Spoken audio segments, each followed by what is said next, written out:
Hello नमस्ते साथीहरु, स्वागत छ यहाँलाई मेरो च्यानलमा। आज म हजुरहरुलाई चाहिँ ब्लाउजको सिलाइ लिएर आएको छु। यसभन्दा अगाडि चाहिँ मैले यो ब्लाउजको कटिङ हालेको थिएँ। हजुरहरुले हेर्नु भएको छैन भने चाहिँ गएर हेर्नु होला है। आज चाहिँ म सिलाइ हाल्दै छु। अनि मैले चाहिँ यो भित्री वाला ब्लाउज कटिङ गरेको थिएँ। यसमा चाहिँ भित्री हालेर कटिङ गरेको थिएँ। अनि यसको चाहिँ खिप चाहिँ पछाडी साइडमा हुनेछ है। अगाडि चाहिँ फर्म हालेर अगाडि बन्द साइड हुनेछ भने पछाडी खिप हालेको ब्लाउज हुनेछ। अनि यसलाई चाहिँ कटिङ गरिसकेपछि अब हामीले यसलाई सिलाउनको लागि चाहिँ के गर्नुपर्छ भने पहिला भित्री बाहिरी चाहिँ यसरी सँगै राखेर चाहिँ यसलाई जोड्नुपर्छ है। यसरी भित्री कपडा चाहिँ सँगै राख्ने। अनि त्यसपछि हामीले यसरी बराबर बनाएर राखिसकेपछि चाहिँ यसलाई अब हामीले जोड्नुपर्छ साइड साइडमा सिलाएर। यसको पुरै राउन्डमा चाहिँ यो काखी गल्ला पुरै राउन्डमा चाहिँ यसलाई पुरै सिलाइदिने, एक छेउ सिलाइदिने। यसरी चाहिँ यसलाई जोड्न सकिन्छ है। पुरै राउन्डमा चाहिँ यसलाई मैले सिलाइदिसकेँ। यसरी यो हाम्रो भित्री बाहिरी कपडा चाहिँ जोडिसकेको छ हैन। यसरी जोड्ने, पुरै राउन्डमा सिलाउनु पर्छ। र अनि बाँकी बाहिर एक्स्ट्रा कपडा छ भने चाहिँ त्यसलाई कटिङ गरेर अनि यसरी फिनिसिङ निकाल्नुपर्छ है। हामीले एक्स्ट्रा कपडा हुन्छ त्यसलाई चाहिँ कटिङ गरेर फालिदिनुपर्छ। अनि अब हामीले चाहिँ यसलाई क्रिज हाल्नुपर्छ। यसरी जहाँ जहाँ मैले यो ड्राफ्ट गरेको थिएँ नि यसमा चाहिँ क्रिज हाल्ने।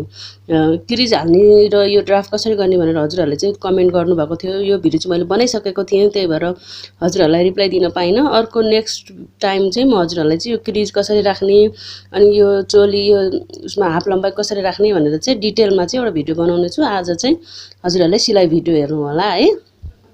अनि अब चाहिँ म पहिला यो सबै यो दुवैपट्टि पाटामा चाहिँ यसरी क्रिज हाल्ने छु। यसरी क्रिज मैले दुवैपट्टि पाटामा चाहिँ हालिसकेँ हैन।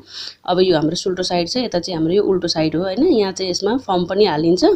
अनि यो पछाडिपट्टिको पाटा भयो हैन। यो चाहिँ हाम्रो ब्याक पाटा। यसमा चाहिँ हामीले खिप राख्नुपर्छ। यो त्यही भएर यसलाई मैले काटेको छु। अनि अब यो दुवैपट्टि चाहिँ यसरी सुल्टो साइडमा राखेर उल्टो साइडपट्टि चाहिँ मैले यो तिरा जोड्ने छु हैन। सुल्टो साइड भित्रपट्टि राख्ने छु, बाहिर उल्टो साइड बनाएर चाहिँ यसलाई यसरी अब म तिरा जोड्छु है। अनि हजुरहरूलाई चाहिँ देखाउने छु तिरा जोडिसकेपछि। मैले चाहिँ यसको यहाँ तिरा यसरी जोडिसकेँ। अब तिरा जोडिसकेपछि हाम्रो दुवैपट्टि पाटा चाहिँ जोडियो। जोडेपछि अब हामीले यहाँ चाहिँ खिप घर र खिपको लागि चाहिँ पट्टी गाँस्नुपर्छ है। खिपको लागि चाहिँ 2 इन्चको कपडाको पट्टी लिने र डबल गरेर यसलाई चाहिँ यसरी सिलाउने। यसलाई यसरी सिलाइसकेपछि योलाई चाहिँ भित्र साइडमा राख्ने, उल्टोपट्टि साइडमा चाहिँ फर्काउने। यसमा चाहिँ हाम्रो खिप हालिन्छ। अनि अब यो खिप घरको लागि चाहिँ उल्टो साइडमा चाहिँ कपडालाई राखेर यसरी सिलाउने। अनि यो कपडालाई चाहिँ सुल्टो साइडमा फर्काउने है। खिप घर बनाउनको लागि यसरी नै हजुरहरूले चाहिँ उल्टो साइडमा यो पट्टी राख्नु होला। यो पट्टी चाहिँ खिप घरको लागि चाहिँ हामीले 3 इन्चको पट्टी लिनुपर्छ है। 3 इन्चको पट्टी लिने र यसलाई सुल्टो साइडमा फर्काउने है। म हजुरहरूलाई सिलाउँछु है, सिलाएर देखाउने छु। मैले चाहिँ यसरी यहाँ खिप घर र खिपको लागि चाहिँ मैले पट्टी गाँसिसकेँ। यो चाहिँ अब हाम्रो यस्तो हुन्छ हैन। यहाँ चाहिँ हाम्रो खिप घर र खिप बनेको। अब हामीले चाहिँ यसलाई के गर्नुपर्छ भने अब गल्लामा चाहिँ पाइपिङ राख्ने। यो सबै क्रिज हालिसकेपछि खिप घर र खिपको लागि पट्टी राखिसकेपछि अब हामीले पाइपिङ राख्ने। पाइपिङ राख्नको लागि चाहिँ मैले यो पाइपिङ कपडा लिएको छु। हजुरहरूले चाहिँ डिटेलमा यो डोरीवाला पाइपिङको भिडियो चाहनुहुन्छ भने चाहिँ कमेन्ट गर्नु होला, म भन्छु। आज चाहिँ म हजुरहरूलाई फास्ट तरिकाले बताउन गइरहेको छु। यो हामीले तेर्सो पट्टी लिएको छु। छड्के पट्टी काटेर चाहिँ यसलाई म पुरै राउन्डमा चाहिँ हाफ इन्च भन्दा कम सिलाइ लिएर चाहिँ यसलाई पुरै यहाँ जोड्ने छु है। यहाँसम्म लिएर आएर यसलाई म जोड्ने छु। मैले चाहिँ यसरी यहाँ हाफ इन्च भन्दा थोरै कपडा लिएर चाहिँ यसलाई पुरै राउन्डमा नै पाइपिङको कपडा चाहिँ डबलमा छ। अनि यो चाहिँ छड्के कटिङ गर्नुपर्छ। अब हामीले चाहिँ यहाँनिर यो डोरी लिने छु। यो डोरी चाहिँ हजुरहरूले सिधै धागो पसलहरूतिर चाहिँ किन्न सक्नुहुनेछ, पाइपिङ डोरी भनेर। अब यो डोरी चाहिँ म यसमा यहाँनिर यसरी हालेर चाहिँ यसलाई यहाँ डोरी पाइपिङ निकाल्ने छु है। यसरी यो सिलाइको भित्र राख्ने र यसलाई चाहिँ अब हामीले पाइपिङ कपडा चाहिँ भित्र फोल्ड गरेर चाहिँ यो डोरीलाई चाहिँ राखेर पाइपिङ निकाल्नुपर्छ यसरी। अनि एक साइडमा सिलाउने। हामीले चाहिँ पाइपिङको कपडालाई चाहिँ सिलाउनु हुँदैन कि यो ब्लाउजको किनारमा चाहिँ यसलाई सिलाउनु पर्छ। यसरी यो पाइपिङको कपडा छ, यसलाई चाहिँ हामीले डोरी भित्र राख्ने र डोरी भित्र राखिसकेपछि यो छेउछेउमा सिलाउने।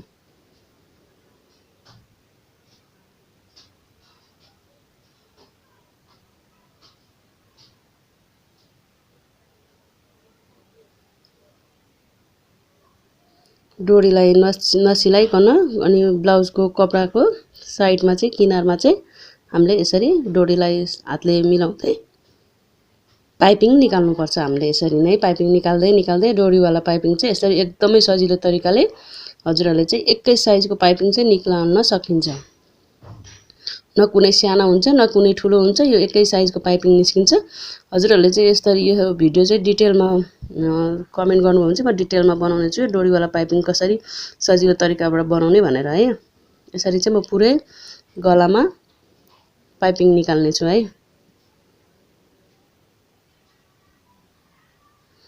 डोरीलाई भित्र राख्ने अनि यो कपडालाई हल्का बाहिर निकाल्ने अनि यसरी हातले हल्का थिच्दै हामीले पाइपिङ रेडी गर्नुपर्छ।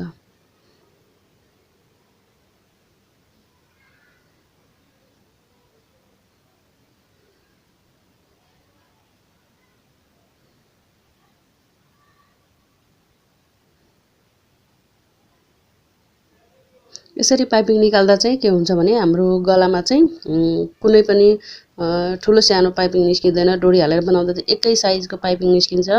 हामी भर्खर सिलाइ सिक्दै गर्नेहरूलाई चाहिँ पाइपिङ हाल्न एकदमै गाह्रो हुन्छ र काहीँ ठुलो काहीँ सानो पाइपिङ निस्किन्छ। यसरी पाइपिङ हाल्दा चाहिँ हाम्रो एकै नासको र एकै साइजको पाइपिङ चाहिँ हाम्रो गलामा निस्किन्छ। अनि यसरी यो पाइपिङ हालिसकेपछि चाहिँ हामीले एकचोटि आइरन गर्नुपर्ने हुन्छ हैन।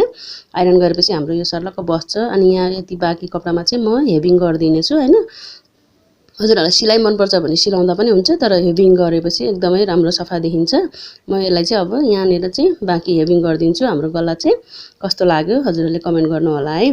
अब ब्लाउजको लागि चाहिँ मैले यहाँ एक्स्ट्रा फोल्ड गर्ने भाग लिएको छैन। हजुरहरूले एक्स्ट्रा फोल्ड गर्ने भाग लिएको छ भने चाहिँ यसैलाई फोल्ड गर्दा हुन्छ। मैले चाहिँ यहाँ अर्को एक्स्ट्रा पट्टी चाहिँ गाँस्ने छु। यो पट्टी चाहिँ हामीले सिधा कट गर्ने 1.5 इन्चको कपडा कटिङ गरिसकेपछि यसलाई चाहिँ यसरी डबल गरेर चाहिँ अनि अब हामीले यहाँ साइडमा चाहिँ यसरी यसलाई सिलाएर चाहिँ यसलाई पाइपिङ हाल्ने कपडा चाहिँ बनाउनु पर्छ है। यसलाई यसरी एक लाइन सिलाउने अनि त्यसपछि चाहिँ उल्टो साइडमा फर्काएर चाहिँ हामीले यहाँ पाइपिङ गर्न सकिन्छ। यसरी नै म सबैतिर चाहिँ यस्तै पट्टी लिएर चाहिँ यहाँनिर यसरी पट्टी गाँस्ने छु।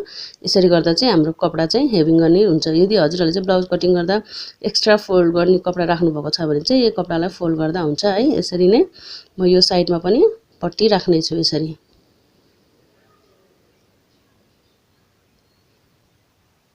सबैतिर हामीले यो अगाडि पाटा र यो पछाडिको दुवैपट्टि पाटामा चाहिँ यसरी नै पट्टी राखेर यसलाई यहाँनिर यसरी डबल गरेर चाहिँ पुरै राउन्डमा सिलाउने अनि यसलाई भित्र साइडमा फर्काएर चाहिँ अनि हामीले हेभिङ गर्नुपर्छ। मैले चाहिँ यसरी सिलाएँ अनि यसरी फर्काएँ। अब यहाँ चाहिँ हामीले यसरी हेभिङ गर्छौँ हैन। अनि यो कच्चा धागा छ नि यसलाई चाहिँ खोलिदिन्छौँ। दुवैपट्टि सबै साइडमा चाहिँ मैले त्यसरी सिलाएँ। अनि यो बाहिर सिलाएको चाहिँ हेभिङ गरिसकेपछि निकाल्दिने। यसो गरेर चाहिँ हामीले फिटिङ गर्यौँ भने चाहिँ के हुन्छ भने कसैलाई ठुलो सानो भयो भने चाहिँ हामीले सबै उधारिरहनु पर्दैन, ब्लाउज सबै खोलिरहनु पर्दैन। यसरी नै यहीँबाट ठुलो सानो घटाउन बढाउन सजिलो हुन्छ यसरी सिलाउनु भयो भने चाहिँ है।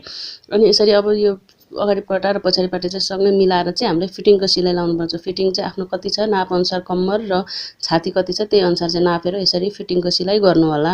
अनि अब यसरी फिटिङको सिलाइ गरिसकेपछि हाम्रो ब्लाउज चाहिँ यस्तो देखिन्छ। अब हामीले चाहिँ यहाँ बाउला जोड्नुपर्ने हुन्छ। बाउला चाहिँ आफ्नो कति छ लम्बाइ नाप अनुसार लिनु होला। अनि यसमा चाहिँ हजुरहरूलाई पाइपिङ हाल्न मन छ भने पाइपिङ हाल्दा पनि हुन्छ। यदि यतिकै सादा सिलाउन मन छ भने हजुरहरूको कति छ नाप अनुसार र कस्तो डिजाइन छ त्यही अनुसार चाहिँ कटिङ गरेर राख्न सक्नुहुनेछ है। यसलाई यसरी कति फोल्ड भाग राखेको छ त्यसलाई त्यसै गरी नै यसरी फोल्ड गरेर चाहिँ यहाँ एक सरो सिलाइ गरेर चाहिँ हामीले पछि बाउला जोड्न सकिन्छ। अनि आफ्नो बाउलाको मोता कति छ त्यही अनुसारले फिटिङ गर्न पनि सकिन्छ।